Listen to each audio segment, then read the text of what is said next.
ओम शांति। परमात्म याद मन मनाभव की अवस्था। भागवत के अष्टम स्कंद में गज और गिरह की कथा आती है। त्रिकूट नामक एक पर्वत के पास एक गज हाथी अपने परिवार के साथ रहता था। एक दिन गज अपने परिवार के साथ सरोवर में नहाने के लिए निकला। इस सरोवर में एक गिरह मगरमच्छ ही रहता था। गिरह ने आनंदपूर्वक नहाते हुए उस गज के पैर को पकड़कर अंदर खींचना शुरू किया। दोनों शक्तिशाली थे, अपनी अपनी शारीरिक शक्ति को आजमाने लगे।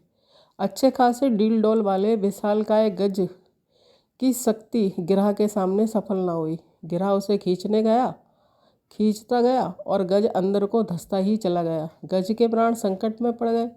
किनारे पर खड़े हुए गज के साथी संबंधी देखते रह गए, उसकी मदद नहीं कर पाए। आखिर गज ने विचार किया कि इस संकट से बचाने वाला केवल एक परमात्मा ही है। उसने सभी को भुलाते हुए श्री हरि को अपनी रक्षा के लिए पुकारा। श्री हरि तुरंत प्रत्यक्ष हुए और सुदर्शन चक्र से गिरह का संहार कर गज की रक्षा की।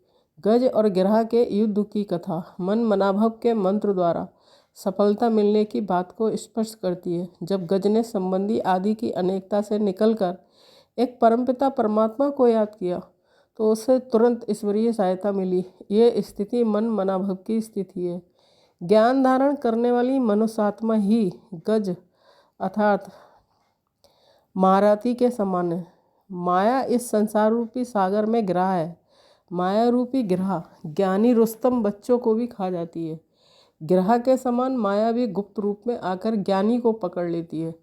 माया के प्रभाव से केवल और केवल परमात्मा की याद ही मुक्ति दिला सकती है।